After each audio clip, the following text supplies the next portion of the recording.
नमस्कार, मैं प्रियंका। आप देख रहे हैं 4 PM। सदन से लेकर सड़क तक बवाल मचा हुआ है। आप जानते हैं कि किस तरीके से एक तरफ जहां सदन में इंडिया गठबंधन ने गदर काट रखी है, वहीं दूसरी तरफ उत्तर प्रदेश में बड़ा खेला हो गया है। आपको बता दें कि मोदी की मंत्री और योगी आदित्यनाथ आमने सामने आ गए हैं। मोदी की मंत्री अनुप्रिया पटेल ने डायरेक्ट चिट्ठी लिख दी है और इस चिट्ठी में कह दिया है कि योगी आदित्यनाथ को ओबीसी, एसटी, एससी को भी रोजगार देना होगा। तो किस तरीके से योगी आदित्यनाथ की इमेज को खराब किया जा रहा है, वो भी खुला पत्र लिखकर, आप इससे अंदाजा लगा सकते हैं। ये बड़ी खबर है और इस खबर से अंदाजा लगाया जा सकता है कि किस तरीके से योगी आदित्यनाथ को हटाने की स्क्रिप्ट तैयार कर ली गई है। पहले ही गृह मंत्री अमित शाह मीटिंग पर मीटिंग ले रहे थे। जिस तरीके से उत्तर प्रदेश में सीटों का नुकसान हुआ है, उसके बाद से बवाल मचा हुआ है। ऐसे में योगी आदित्यनाथ पर डायरेक्ट निशाना साधा जा रहा है। जहां एक तरफ उत्तर प्रदेश में बगावती सुर दिखाई दे रहे हैं, वहीं दूसरी तरफ बिहार में भी कुछ बड़ा करने की तैयारी में है नीतीश कुमार। नीतीश कुमार ने मीटिंग बुलाई है और मीटिंग के ठीक पहले बीजेपी के नेता और जेडीयू के नेता आपस में भिड़े जा रहे हैं। तो फिलहाल क्या कुछ चल रहा है, एक एक मुद्दे पर चर्चा करेंगे और चर्चा करने के लिए हमारे साथ मौजूद हैं 4 PM संपादक संजय शर्मा जी। तो जैसा कि सर आप जानते हैं कि सदन में बवाल मचा हुआ है। अब दूसरी तरफ मोदी की मंत्री ने योगी के खिलाफ मोर्चाबंदी कर दी है, खुला पत्र लिख दिया है और कहना है कि ओबीसी, एससी, एसटी को यह कहकर नहीं हटाया जा सकता कि वो योग्य नहीं है। अब उत्तर प्रदेश में क्या कुछ बड़ा करने की तैयारी, पहले खबरें निकलकर सामने आ रही थी, अब क्या कुछ बड़ा होने वाला है सर? देखिए, मैंने पिछले हफ्ते एक वीडियो बनाया था। मैंने उसमें कहा था कि अब योगी आदित्यनाथ की घेराबंदी इसी तरह की जाएगी कि एक पिछड़ी जाति का नेता सामने आएगा, वो कहेगा कि यहाँ पे जाति जनगणना होनी चाहिए। सवाल उठेगा कि ऊंची जाति का मुख्यमंत्री क्यों है। ये मैंने पिछले हफ्ते ही बोला था। अभी 8 दिन नहीं हुए हैं और वो चीज सामने आ गई। और भारतीय जनता पार्टी की नहीं, मोदी सरकार की मंत्री चिट्ठी लिखती है योगी आदित्यनाथ को।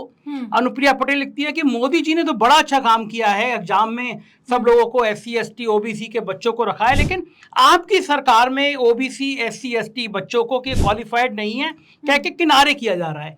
ऐसे दौर में जब पूरे देश में पिछड़ों को, दलितों के नाम पे बड़ा मूवमेंट हो रहा है, ऐसे समय में जब उत्तर प्रदेश में करारी हार हुई है, केवल नीट के मुद्दा गर्म है और उत्तर प्रदेश की जो हार हुई है वो पीडीए यानी पिछड़ा दलित अल्पसंख्यक इस समुदाय के एकजुट आने से हुई है, यानी पिछड़ा और दलित केंद्र की राजनीति में है। ऐसे में मोदी सरकार की एक मिनिस्टर योगी आदित्यनाथ पर सीधा आरोप लगा रही है कि भाई आपकी सरकार में एससी, एसटी वालों को किनारे कर दिया जा रहा है। ये भाव यही है, ये पहला संकेत है। दरअसल योगी आदित्यनाथ हिंदुत्व का इतना बड़ा चेहरा बन गए हैं कि सीधे उन पे अमित शाह और मोदी जी हाथ डालने से डर रहे हैं, क्योंकि अगर हटाएंगे तो बवाल हो जाएगा। योगी आदित्यनाथ शांत होकर भी अगर गोरखपुर में चले गए, बैठ गए अपने मठ में, तो भी हिंदुत्व के वोट बैंक का असर हो जाएगा। लेकिन योगी आदित्यनाथ अब भारतीय जनता पार्टी के गले की फांस बन गए हैं। एक कहा जाता है शेर की सवारी बड़ी खतरनाक होती है। जब तक सवारी कर रहे हो तो तब तक तो बड़ा मजा आता है, और जैसे उतरते हैं तो शेर खा जाता है। तो योगी आदित्यनाथ की जो हिंदुत्व की ब्रांडिंग करने की कोशिश की गई, ये कहा गया अमित शाह के चेहरे थे, अमित शाह की पसंद थे, लेकिन तब योगी आदित्यनाथ को लाया गया था कि जो जातियों में बटा हुआ है उत्तर प्रदेश, कोई पिछड़ा है, कोई दलित है, इन सबको धर्म के चश्मे के नीचे ले आओगे, धर्म की चाशनी में नहला दोगे। भाई जाति बाद में, धर्म पहले है। लेकिन इस 2024 के चुनाव में जाति भारी हो गई। अब ये मुद्दा उठाया जा रहा है, भाई ठाकुर योगी आदित्यनाथ को हटा के पिछड़े को लाना है। केशव मौर्य की चर्चा लखनऊ से दिल्ली तक जिस तरह तेज होती जा रही है, केशव मौर्य पिछले दिनों दिल्ली में जितना डेरा डाले रहे, उत्तर प्रदेश की नौकरशाही, कम से कम 1 दर्जन IAS IPS ने मुझसे व्यक्तिगत बात करी फोन पे कि भाई संजय भाई, आपके संपर्क बड़े अच्छे रहते हैं, क्या मुख्यमंत्री बदले जा रहे हैं? पूरे उत्तर प्रदेश में ये चर्चा आम हो गई है। और अनुप्रिया पटेल ने जो मोर्चा खोला है आज, जो चिट्ठी लिखी है, ये सामान्य चिट्ठी नहीं है। यो मोदी सरकार की मिनिस्टर हैं वो, और वो मिनिस्टर हैं जिनको डैश से बिठाया था। जयंत चौधरी को तो सामने बिठा रखा था। अनुप्रिया पटेल इसलिए इंपॉर्टेंट है, कुर्मी का चेहरा है बीजेपी के बाद। कुर्मी वोट इस बार पूरे पीडीए में गए हैं बड़ी संख्या में।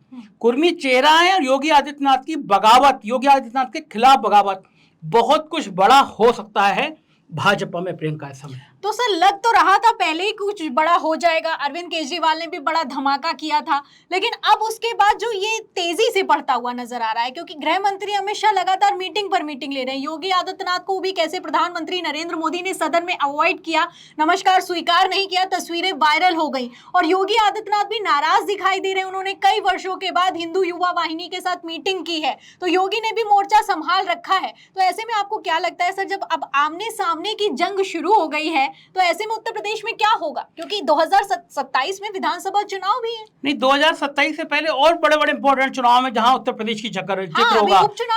उत्तर प्रदेश में 10 सीटों पे उपचुनाव है, हरियाणा का चुनाव है, महाराष्ट्र का चुनाव है, फिर झारखंड का चुनाव है और एक के बाद एक मोदी सरकार को झटके पे झटके लग रहे हैं। अब पिछड़ों दलितों की बात अगर आएगी तो वो महाराष्ट्र में भी दलितों का पिछड़ों का रिजर्वेशन का मूवमेंट खड़ा हो गया है। हरियाणा में बड़ी कोशिश हो रही है जाट बनाम गैर जाट की लड़ाई खड़ी हो जाए, लेकिन उत्तर प्रदेश में देश का सबसे बड़ा राज्य है, वहां पे ये बगावत पैदा करने की कोशिश की जाएगी। पिछली बार भी ऐसे हुआ था कि योगी आदित्यनाथ के खिलाफ 100-150 विधायक बिठा दिए गए थे धरने पर, फिर कहा गया था 2 दिन हंगामा चला था। तो मैं कह रहा हूँ ये प्लानिंग की जा रही है। अभी आज अनुप्रिया पटेल की चिट्ठी आई है, एक दिन अचानक खबर आएगी कि किसी मुद्दे पे विधायक का अपमान कर दिया किसी अफसर ने और बैठ गए जब धरने पर, और फिर कहा जाएगा योगी आदित्यनाथ ने संभालिए 150 विधायकों को। जाहिर है योगी आदित्यनाथ के पास विधायक बहुत बड़े नहीं हैं, विधायक खुश नहीं है क्योंकि उनके काम नहीं हो पाते, नौकरशाही हावी है। एसपी गोयल जैसे अफसर बेड़ा गर्क करने में लगे हुए हैं, अवनीश अवस्थी जैसे अफसरों को ओएसडी बना रखा है। तो इन नौकरशाहों ने उत्तर प्रदेश को चौपट तो कर रखा है, लेकिन समस्या ये है कि अगर विधायक धरने में बैठ गए तो योगी आदित्यनाथ क्या करेंगे? तब कहा जाएगा कि या तो इन विधायकों को संभालो वरना दिल्ली आ जाओ। अब वो दिल्ली आने के लिए योगी आदित्यनाथ तैयार नहीं होंगे। वो जितने जिद्दी स्वभाव के हैं, उनको पता है कि वो हिंदुत्व का बड़ा ब्रांड हो गए। शिवराज सिंह चौहान के साथ भी यही किया, शिवराज सिंह चौहान, लेकिन योगी आदित्यनाथ शिवराज सिंह नहीं है, वसुंधरा नहीं है, वो शांत होकर बैठने वाले नहीं है। अगर उन्होंने हिंदू वाहिनी बना ली, दूसरी शिवसेना बन जाएगी उत्तर प्रदेश की। ये हिंदू युवा वाहिनी बन गई तो ये हिंदू वोटों का एक बड़ा वोट बैंक बन जाएगा। तो योगी आदित्यनाथ सत्ता में आ पाए या नहीं पाए, लेकिन भाजपा को बर्फ के ठिकाने में लगा देंगे, तय बात है। और योगी आदित्यनाथ का कहना है कि मेरे कौन से कहने पे आपने टिकट दे दी है, सारे टिकट आपके, तो हार भी आपके जिम्मे। हार किन मुद्दों पे हुई है? हार पिछड़ों की, दलितों के मुद्दे पर हुई है।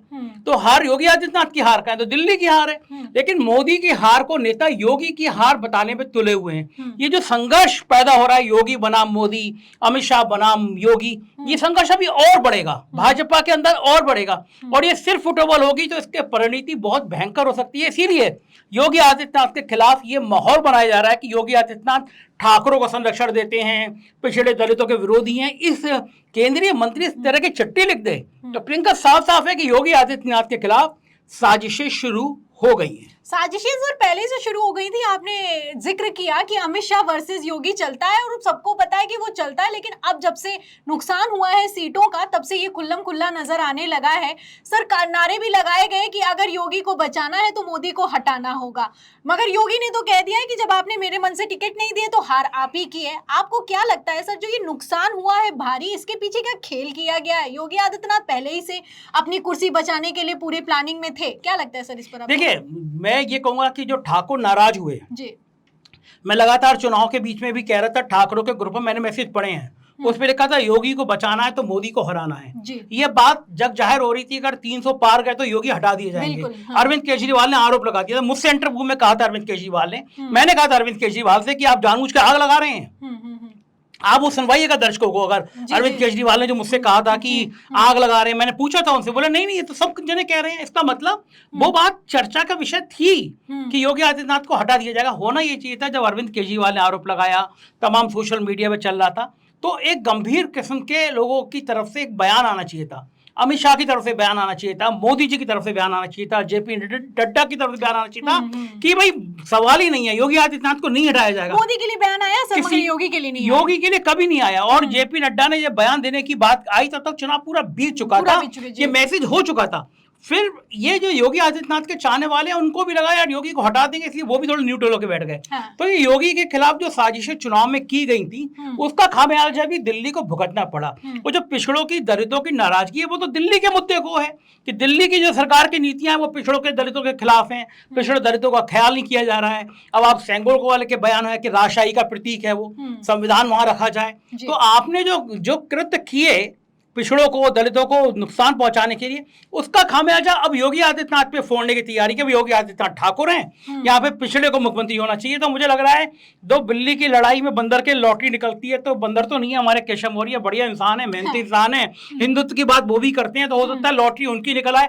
कम से कम चर्चाएं तो हो गई हैं। और ये भी बीजेपी के लिए बड़ा खराब बात है कि चर्चा हो रही है कि केशव मौर्य को मुख्यमंत्री बनाया जा सकता है। तो योगी आदित्यनाथ की छवि पे डेंट लगातार मारा जा रहा है। अनुप्रिया पटेल का लेटर बम है ये, जो योगी आदित्यनाथ को बहुत झुलसाएगा। अब देखना है इस लड़ाई का अगला परिणाम क्या होगा, लेकिन होगा भयंकर, ऐसा मुझे लग रहा है। बिल्कुल सर, बड़ी बात है अपने आप में जब मोदी के मंत्री इस तरीके की चिट्ठी लिखने लगे, वो भी खुलेआम लिखने लगे। और अब तो सोशल मीडिया पर दावा भी किया जाने लगा है कि स्टूल मंत्री को जल्दी कुर्सी मिलने वाली है, तो होने को तो कुछ भी हो सकता है। तो ये तो हुई सर उत्तर प्रदेश की बात। बिहार को लेकर भी सर चर्चाएं गर्म हैं। नीतीश कुमार को लेकर जिस तरीके से अश्विनी चौबे ने बयान दे दिया कि हमें आयातित माल बर्दाश्त नहीं है, बीजेपी के नेतृत्व में एनडीए की सरकार बननी चाहिए बिहार में, उसके बाद तय होना चाहिए कि किसको मुख्यमंत्री बनाना है। इसके बाद से जेडीयू के नेता नाराज हैं, उनके बयान लगातार निकलकर सामने आ रहे हैं और नीतीश कुमार दिल्ली के लिए निकल गए हैं। कल मीटिंग होने वाली है, आपको क्या लगता है सर? इस मीटिंग को लेकर पहले ही कह दिया गया था कि नीतीश कुमार कुछ बड़ा फैसला लेने वाले हैं, नीतीश कुमार कुछ बड़ा करने वाले हैं,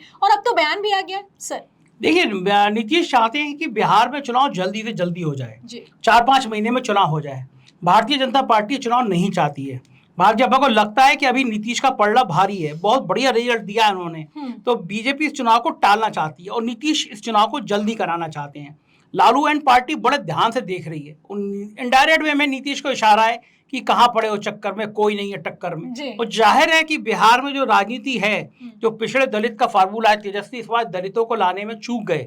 लेकिन इस बार अगर मांझी हैं, चिराग पासवान है, इस तरह के कोई और नेता पैदा होते हैं कहीं, तो बड़ा संग्राम देखने को मिल सकता है। आपको याद होगा कि अभी सम्राट चौधरी भागे भागे गए थे सीएम के घर पर, सीएम नाराज हो गए थे। तो बिहार की ये खबरें भी डरा रही हैं और बहुमत बहुत ज़्यादा नहीं है। 32 सीटें जुटाना आसान नहीं है मोदी जी के लिए। ईडी, सीबीआई, इनकम टैक्स उल्टा भी लटक जाएगी, तब भी इस बार 32 सीटें आसानी से मिलने वाली नहीं है। तो जाहिर है कि अब बिहार की राजनीति में भी उत्तर प्रदेश की तरह कुछ बड़ा खेल हो सकता है।